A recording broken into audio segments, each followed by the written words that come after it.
There haven't been a lot of films made in Indiana. I'm a senior. This is the first time this has happened where we've had something like this come in. I think the state is so proud as a Hoosier state to begin with, and that if they had films coming out of the state that were made by Hoosier filmmakers, that's an incentive. Being involved with the people who are creating this film, I mean, they really do want to bring great film back to Indiana.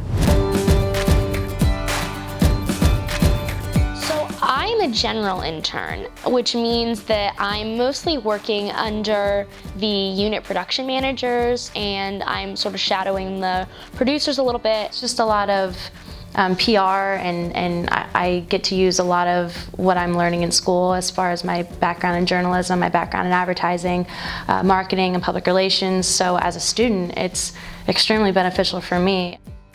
As opposed to the set PAs and things like that, Brielle and I were more behind the scenes kind of stuff. And so when we talked with John Armstrong, we wanted to have sort of this grassroots campaign where we were taking local businesses and local sponsors and kind of networking with what we had. So right now we've just been doing a lot of outreach. We're reaching out to any kind of news publication, newspapers, magazines, radio, some television. We were boosting posts on Facebook, which allowed for way more exposure than we thought with like a local newspaper. One of the things I had the most fun doing was contacting IU athletics, because we found out, you know, John McGinley was coming into town, whatever, and it was right around the IU basketball game. He researched IU basketball to the point that he became an IU basketball fan. He's like, I want to be at the game, I want to wear the jersey, I want to do this. So the cool part for us was I got to contact IU athletics, I got to contact WTIU and say, let's get them on the Jumbotron. And so we got the seat tickets, we got their row, everything, and they ended up getting on theirs.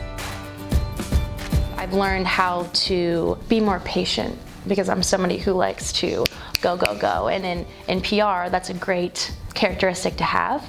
But you do have to, you know, put your trust in other people and just wait for things to come to you. I think it gave me a different perspective of the film industry. I'm used to being on the production side of things.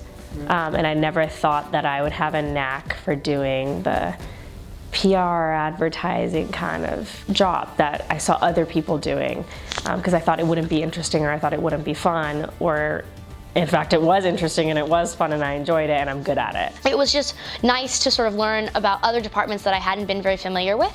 So for example, I learned a lot about the camera department and you know, using the equipment. Even though I've been trained on some equipment, you know, I don't know every aspect about the camera work, so that was pretty cool to see how they sort of set up their shots and things like that. Having films coming to Bloomington and having the opportunity to actually work with people that are already in the industry and say, hi, this is what I can do, it's not just in a classroom, actually means something. I think, you know, being able to have that experience, especially for some of our interns, you know, on this film, who are only, you know, freshmen or sophomores, I think that's incredible for them because they're going to walk into an internship in 2 or 3 years and be able to say that they have the skills that they got from this experience that a lot of people may not be able to say that they have.